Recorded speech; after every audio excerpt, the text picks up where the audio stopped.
Hi friends, welcome to డొనెకల్కిచెన్.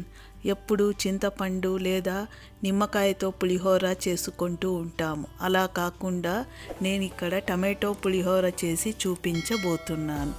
ఇది taste చాలా అంటే చాలా బాగుంటుంది. ముందుగా కడాయి వేడి చేసి అందులో 2 టేబుల్ స్పూన్ల తెల్ల నువ్వులను వేసి లో ఫ్లేమ్ మీదే మంచి రంగు వచ్చేంత వరకు వేయించుకోవాలి. ఇలా నువ్వులు కొద్దిగా చిటపటమని రంగు మారాక ఒక ప్లేట్లో తీసేసుకోవాలి. మరి అదే కడాయిలో తురిమిన ఎండు కొబ్బరిని 1/2 కప్పు దాకా వేసి దీనిని కూడా వేయించుకోవాలి. దీనిని టమాటో పులిహోర లేదా టమాటో నువ్వుల చిత్రాన్నం అని కూడా అంటారు. ఈ పండగకి ఈ విధంగా చేసుకోండి, టేస్ట్ చాలా బాగుంటుంది. ఈ రెండు మిక్సీ చేసి పౌడర్ చేసి పక్కన పెట్టుకోవాలి. మరి కడాయిలో 1/2 కప్పు దాకా ఆయిల్ వేసి అందులో 1/2 టేబుల్ స్పూను ఆవాలు, 1/2 టేబుల్ స్పూను మినప్పప్పు, 1/2 టేబుల్ స్పూను శనగపప్పు వేస్తున్నాను. మరి 1/2 కప్పు దాకా పల్లీలను కూడా వేస్తున్నాను. మరి 2 ఎండుమిర్చిని కట్ చేసి వేస్తున్నాను. ఇవన్నీ లో ఫ్లేమ్ మీదే మంచి రంగు వచ్చేంత వరకు వేయించుకోవాలి.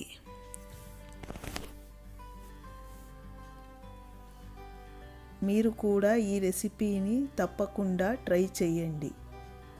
మరి కొద్దిగా కరివేపాకుని కూడా వేసి వేయించుకోవాలి. ఇలా పోపంతా బాగా వేగాక దీనిని ఒక కప్పులో తీసేసుకోవాలి. నేను ఇక్కడ పోపు మాత్రమే తీస్తున్నాను, ఆయిల్ అలాగే ఉంచేస్తున్నాను. దీంట్లోనే టమాటోలుని మగ్గించుకోవాలి, అప్పుడే ఆయిల్ అనేది తక్కువగా పడుతుంది. ఇలా పోపంతా ఒక కప్పులో తీసేసుకున్నాక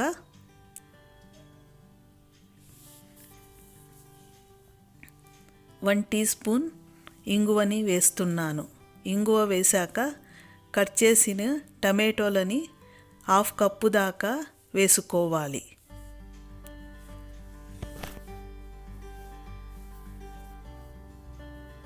దీనిలో ఉల్లిపాయలు కానీ వెల్లుల్లి కానీ వేయకుండా చేస్తున్నాను. ఈ దేవీ నవరాత్రుల్లో దీనిని కూడా ప్రసాదంగా పెట్టవచ్చు. కొద్దిగా ఉప్పు వేసి ఒకసారి బాగా కలిపి మూత పెట్టి 5 నుంచి 10 నిమిషాలు ఉడికించుకోవాలి.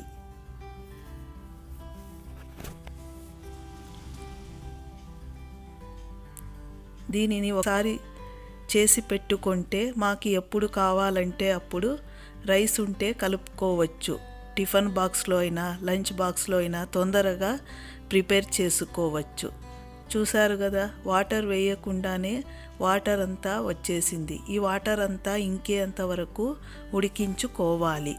అప్పుడే గొజ్జు అనేది చాలా రోజుల వరకు నిల్వ ఉంటుంది. ఇలా వాటర్ అంతా ఇంకాక 1/2 టేబుల్ స్పూన్ పసుపు, 2 టేబుల్ స్పూన్ల రసం పౌడర్ ఆల్రెడీ నేను వీడియో పెట్టాను, ఆ లింక్ని డిస్క్రిప్షన్లో ఇస్తున్నాను, చూసి ట్రై చేయండి. మరి 1 టేబుల్ స్పూన్ తురిమిన బెల్లాన్ని వేస్తున్నాను. మరి కారం పొడి 1/2 టీ స్పూను, రుచికి ఇంకొద్దిగా ఉప్పుని వేసి బాగా కలుపుకోవాలి. ఈ రెసిపీని మీరు కూడా ట్రై చేసి ఎలా వచ్చిందో నాకు కామెంట్ రూపంలో తెలుపండి. ఇలా బాగా కలిపిన తర్వాత కొద్దిగా ఆయిల్ అంతా సపరేట్ అవుతుంది, అంతవరకు ఈ గొజ్జుని ఉడికించుకోవాలి. ఫస్ట్ టైం కనుక నా ఛానల్ని చూస్తున్నట్టయితే సబ్స్క్రైబ్ చేసుకోండి, పక్కనున్న బెల్ ఐకాన్ని క్లిక్ చేయండి. చూశారు కదా, ఆయిల్ అంతా పైకి తేలింది. ఇలా అవుతే గొజ్జు పర్ఫెక్ట్గా అయినట్టు. మరి ఇందాకే మిక్సీ చేసిన నువ్వుల కొబ్బరి పొడిని కూడా వేసి బాగా కలుపుకోవాలి. ఈ గొజ్జు 1 మంత్ దాకా నిల్వ ఉంటుంది ఫ్రిడ్జ్లో పెట్టుకుంటే. బయట ఉంటే 1 వీక్ దాకా నిల్వ ఉంటుంది. ఇలా బాగా కలిపాక గొజ్జంతా పూర్తిగా చల్లారనివ్వాలి. అప్పుడే దీనిని ఒక ఎయిర్ టైట్ కంటైనర్లో పెట్టుకుంటే ఫ్రెష్గా ఉంటుంది. ఇలా చల్లారేంత వరకు ఇలా ఉంచేసి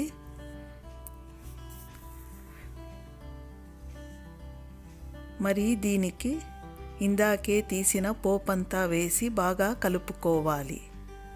మీరు కావాలనుకుంటే ఇలా అయినా చేసుకోవచ్చు, లేదా ఒకేసారి పోపును వేసి కూడా చేసుకోవచ్చు.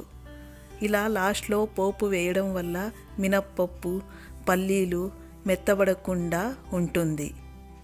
ఇలా ఒకసారి పోపంతా కలిపాక దీనిని ఎయిర్ టైట్ డబ్బాలో వేసి పెట్టుకోవాలి. మనకు ఎప్పుడు కావాలంటే అప్పుడు రైస్లో ఇన్స్టెంట్గా కలుపుకొని టిఫిన్ బాక్స్లో, లంచ్ బాక్స్లో పెట్టవచ్చు. నేను ఇక్కడ ఒక గ్లాస్ రైస్లో 2-3 టేబుల్ స్పూన్ల గొజ్జుని వేసి కలుపుకుంటున్నాను. దీనిని కూడా ఈ దేవీ నవరాత్రుల్లో నైవేద్యంగా పెట్టవచ్చు. చూశారు కదా ఎంత ఈజీనో. మీరు కూడా తప్పకుండా ట్రై చేయండి. ఎలా వచ్చిందో నాకు కామెంట్ రూపంలో తెలుపండి. ఆల్రెడీ కుక్కర్లో పులిహోర, దబ్బకాయ పులిహోర కూడా పెట్టాను. వాటిని కూడా తప్పకుండా ట్రై చేయండి. Thank you for watching.